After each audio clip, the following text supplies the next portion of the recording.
বিসমিল্লাহির রহমানির রহিম। আসসালামু আলাইকুম। সকলকে পবিত্র ঈদ উল ফিতরের শুভেচ্ছা জানাচ্ছি। ঈদ মোবারক। আশা করি সবাই ভালো আছেন। আমিও আল্লাহর রহমতে ভালো আছি। দোয়া করবেন যেন সবসময় ভালো থাকতে পারি এবং আপনাদের মাঝে কিছু গুরুত্বপূর্ণ ইনফরমেশন যেন দিতে পারি সব সময়। যে সমস্ত সমস্যাগুলো আপনারা মাঝে মধ্যে সম্মুখীন হন, সেই সমস্ত সমস্যাগুলোর সমাধান হওয়ার কিছু তথ্য যেন সবসময় আপনাদের মাঝে পৌঁছে দিতে পারি। তো আজকের এই ভিডিওতে যে বিষয় নিয়ে আলোচনা করব,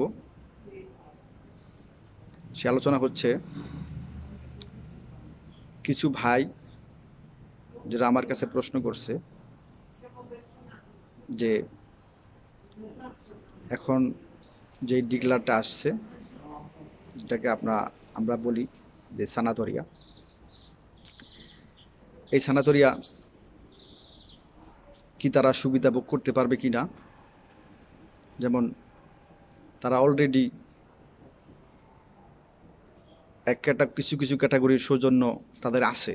যেমন যে ভাইরা আমাকে প্রশ্ন করছে, সে প্রশ্ন যেমন তাদের কাছে আসে permesso di soggiorno protezione sussidiaria এবং কারো সৌজন্য permesso di soggiorno asilo এবং আরও নানান ক্যাটাগরির সৌজন্য যাদের অলরেডি হাতে আছে, তারা কি এই ডিক্লারের অংশগ্রহণ করতে পারবে কিনা এবং তারা এই সুবিধা ভোগ করতে পারবে কিনা। যাই হোক, অনেকের হয়তো যেই সৌজন্যগুলো তারা পাইছে, ওই সৌজন্যের ভিতরে কি কি অধিকারগুলো আছে, অনেকের হয়তো এইগুলা জানা নাই। তো আজকের এই ভিডিওতে আমি সেই সম্বন্ধে কিছু আলোচনা করব। প্রথমে আমি বলবো যে permesso di soggiorno sussidiaria, permesso di soggiorno sussidiaria এই সৌজন্যের ভিতরে কি কি অধিকারগুলো আছে, তারা কি কি করতে পারবে। permesso di soggiorno sussidiaria দেওয়া হয় তাকেই যে প্রথম এদেশে অ্যাজেল পলিটিক্যালের অধীনে আশ্রয় নিছে, তারপরে তাকে কমিশনে ডাকা হয়েছে। কমিশনে একটা ইন্টারভিউর মাধ্যমে বিবেচনা করে তাকে দিয়ে থাকে। তো আমি বলবো যে এর ভিতরে যে অধিকারগুলো আছে, যাদের সুস্থিতি আছে, তারা এই ডিক্লারের ভিতরে আবেদন করার কোনো প্রয়োজন নাই। কেন প্রয়োজন নাই? কারণ যারা এই সৌজন্যের মালিক, তারা অলরেডি তাদের যে কোনো মুহূর্তে কনভার্ট করার অনুমতি থাকে, অলরেডি তাদের অনুমতি আছে। এই permesso soggiorno sussidiaria এটার মেয়াদ হয় 5 বছরের দেয়, 5 বছরের দেওয়া হয়। এই সৌজন্য দিয়ে কী কী করতে পারবেন? সব কিছু করতে পারবেন। যেমন একটা নর্মাল সৌজন্য যারা আছে, এরা সব কিছু করতে পারবেন। শুধু একমাত্র তার নিজ দেশে রিটার্ন করতে পারবেন না, যেই পর্যন্ত তার সৌজন্যর মোটিভেশন পরিবর্তন না হয়, কনভার্ট না করা হয়। তো দেশে যাবেন সৌজন্যের মোটিভেশন চেঞ্জ কইরা, পরিবর্তন করার পরে তারপরে আপনার দেশে যাইতে পারবেন। তো সেই কনভার্টটা কখন করতে পারবেন? এই সৌজন্যটা আপনার মোটিভেশন কনভার্ট করতে পারবেন যখন খুশি তখন, সৌজন্য কার্ড হাতে পাওয়ার পরে এবং সৌজন্যর মেয়াদ শেষ হওয়ার পরেও বা মেয়াদ শেষ হওয়ার আগ পর্যন্ত আপনাদের অধিকার আছে। এটা যে কোনো মুহূর্তে করতে পারবেন। একটা কাজের ওয়ার্ক পারমিট, একটা কাজের কন্ট্রাক্টের মাধ্যমে আপনারা যে কোনো মুহূর্ত এই সৌজন্যের মোটিভেশন পরিবর্তন করতে পারবেন। অতএব আপনার এখন বর্তমানে যে গ্যাজেটটা বের হয়েছে, এই গ্যাজেটের কোনোই প্রয়োজন নাই যেখানে আপনারা অংশগ্রহণ করবেন। কোনো প্রয়োজন নাই, শুধু অনর্থক সময় নষ্ট করা। কেন করবেন? আপনার permesso di soggiorno sussidiario already আপনাকে নানান প্রকার সুবিধা দিয়ে থাকে। অতএব কখনো এই ভুল করবেন না। আমাকে অনেকেই প্রশ্ন করছেন এটা, হ্যাঁ, এটা কি করতে পারবেন কি না? যাই হোক, তা আমি এক কথায় বলবো, কোনো প্রয়োজন নাই, করবেন না। এরপরে আমি বলবো permesso di soggiorno asilo, permesso di soggiorno asilo, permesso di soggiorno sussidiaria। এই দুই ক্যাটাগরির সৌজন্য যারা আছে, হ্যাঁ, প্রত্যেকেরই সৌজন্যের মেয়াদ থাকে 5 বছর 5 বছর, কিন্তু অধিকারগুলো ভিন্ন ধরনের। তো permesso di soggiorno asilo, হ্যাঁ, যারা এ পর্যন্ত যারা পাইছেন, হ্যাঁ, তাদেরকেও আমি বলবো কোনো প্রয়োজন নাই, এই আইনের অধীনে কোনো প্রয়োজন নাই। কারণ যে সৌজন্য আপনার হাতে অলরেডি আছে, এই সৌজন্য অনেক সুবিধা দিয়ে থাকে আপনাকে, অনেক সুবিধা, যেগুলো আমরা সাধারণ যারা সৌজন্য নিয়ে আসি তারা কখনো এই সুবিধা ভোগ করতে পারবে না। permesso di soggiorno asilo, যার মেয়াদ দেওয়া থাকে 5 বছর, আপনার যখন 5 বছর অতিক্রম হয়ে যাবে, শেষ হয়ে যাবে, তখন আপনি এটার এই সৌজন্য দ্বারা আপনি অলরেডি এই দেশের নাগরিকত্বের জন্য অ্যাপ্লাই করতে পারবেন। তাহলে আপনি কেন এই সৌজন্যটাকে মোটিভেশন চেঞ্জ করবেন? প্রয়োজন ওঠে না। অতএব আপনার এই সৌজন্য আপনার কাছে থাকবে। আপনি 5 বছর পরে এদেশের যেটা আমরা বাংলা ভাষায় বলি যে লাল পাসপোর্ট, হ্যাঁ, পাসপোর্ট, ইউরোপীয় ইউনিয়নের পাসপোর্ট যেটা পাবেন, হ্যাঁ, চিত্তাদিন আনসা, তার সাথে এই সুবিধা আর এর সাথে ভালো সুবিধা আমি মনে করি না যে আর অন্য কোনো সৌজন্যের ভিতরে আছে। এখন আর অন্য ক্যাটাগরির সৌজন্য আছে, সেই সমস্ত আবার একটু বলবো, ঠিক আছে? যেমন এই আজিলো পলিটিকো মারার পরে যেই সৌজন্যগুলা সাধারণত মানুষ পেয়ে থাকে, হ্যাঁ, সেটা যেমন আছে কাজি স্পেশালি, হ্যাঁ, এরপর আছে প্রোটেকশন স্পেশালে। কাজি স্পেশাল এই সৌজন্যটা কি? কাজি স্পেশাল এই সৌজন্যটা তাকে দেওয়া হয়, হ্যাঁ, যে সৌজন্যটা আগে অনেককেই দিয়েছে। এটা হলো যেটা আমরা আগে বলে থাকি permesso di soggiorno motivo umanitaria। যেহেতু স্বরাষ্ট্রমন্ত্রী সালভিনি আসার পরে উমানিতারিয়া পরিবর্তন হয়ে গেছে সে এটা নিষেধ করে দিছে, এই জন্য এই সৌজন্যর নাম চেঞ্জ করে দেওয়া হয়েছে permesso di soggiorno casi speciali।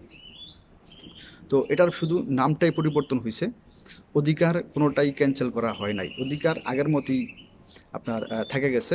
অতএব যারা permesso di soggiorno casi speciali পাইছেন, তাদেরও অলরেডি অটোমেটিকলি কনভার্ট করতে পারবেন যে কোনো মুহূর্তে, কোনো প্রয়োজন নাই, ঠিক আছে? অতএব এটাও আপনার প্রয়োজন নাই। শুধু এখন আমি একটা কথা বলবো, সেটা হলো permesso di soggiorno motivo protezione speciale, motivo protezione speciale।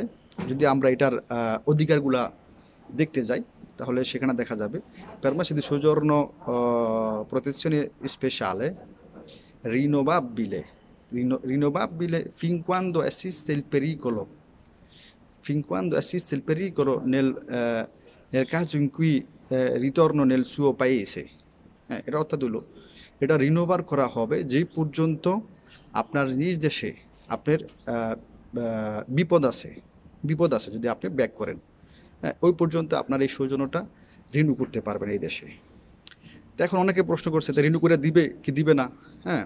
হ্যাঁ, রিনিউ তো আপনাকে অবশ্যই করে দিবে, তবে আপনার নিজ দেশে আপনি রিটার্ন করলে যে আপনি সমস্যার সম্মুখীন হবেন সেটার প্রমাণ দেখাতে হবে। যদি প্রমাণ দেখাইতে পারেন তাহলে আপনাকে এটা রিনিউ করে দিবে। তো এই সৌজন্যের একটাই সমস্যা, যে এই সৌজন্যটা আপনার মোটিভেশন চেঞ্জ হয় না, মানে কনভার্ট হয় না। যদি আগামী ভবিষ্যতে কোনো আইনের পরিবর্তন আসে, হয়তোবা এটা মোটিভেশন চেঞ্জ হইতে পারে, তো সেটা আমি জানি না, সে ব্যাপারে আমি কিছু বলবো না।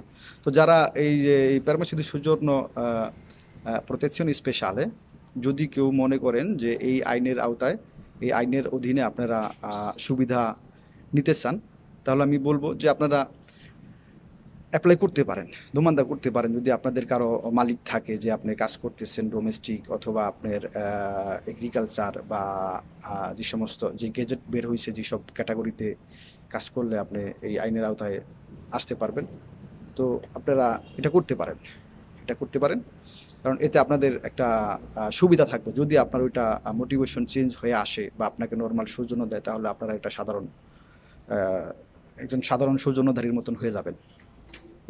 যাই হোক, আমি আপনাদের মনে হয় এই ভিডিওটাতে আমি খুব সঠিক এবং সুন্দর ইনফরমেশন দিতে পারছি। তো যদি আপনারা কেউ এটা ক্লিয়ারলি না বোঝেন, অবশ্যই আপনারা কমেন্টস করবেন। তো আমি সর্বশেষে আরেকটা কথা বলবো যে আমার এই ভিডিওটা আপনারা অবশ্যই অবশ্যই শেয়ার করবেন এবং সবার কাছেই এটা ইনফরমেশনটা পৌঁছে দিবেন। হয়তো বা অনেকের এইগুলা জানা নাই এই জানা নাই বিধায় এটা অনেকে আমাকে প্রশ্ন করে, আমাকে ফোন করে, ঠিক আছে, বিভিন্নভাবে জানার জন্য চেষ্টা করে। তো আশা করি আপনারা যদি ভিডিওটা শেয়ার করেন অবশ্যই সবার কাছে এটা পৌঁছে যাবে। হ্যাঁ, তো যদি পৌঁছে যায় তাহলে কেউ আর বিভ্রান্তির শিকার হলো না, কেউ অনর্থক অনর্থক সময় লস করলো না, অনর্থক একটা ভুল সিদ্ধান্ত নিল না। তো যাই হোক, তো আশা করি বুঝতে পারছেন। হ্যাঁ, তো অবশ্যই ইনশাল্লাহ পরবর্তীতে যদি কেউ আরও নতুন ধরনের কোনো সমস্যার সম্মুখীন হন, তো সেই সম্বন্ধে আমি পরবর্তীতে ভিডিও নিয়ে আসব। আর এখন বলবো এই পর্যন্ত যে এখনও আপনারা অপেক্ষা করবেন। নতুন যে গেজেট বের হয়েছে, এই গেজেটের আবেদন করার জন্য আপনাদের আরও কিছু সময় অপেক্ষা করতে হবে, কারণ এখনও মডেলগুলো বের হয় নাই, যে মডেলগুলোর মাধ্যমে আপনারা দোমান্দা করতে পারবেন। হ্যাঁ, এটাকে বলা হয় দেখরেতো আত্মীয়, যেটা এখনও আসে নাই, ঠিক আছে। যাই হোক, তো আবারও আপনাদের কাছে আমি দোয়ার কামনা। তো এটা বলে আমি আপনাদের কাছ থেকে আজকে বিদায় নিলাম। সবাই ভালো থাকবেন, সুস্থ থাকবেন। আল্লাহ হাফেজ। আসসালামু আলাইকুম ওয়া রাহমাতুল্লাহ।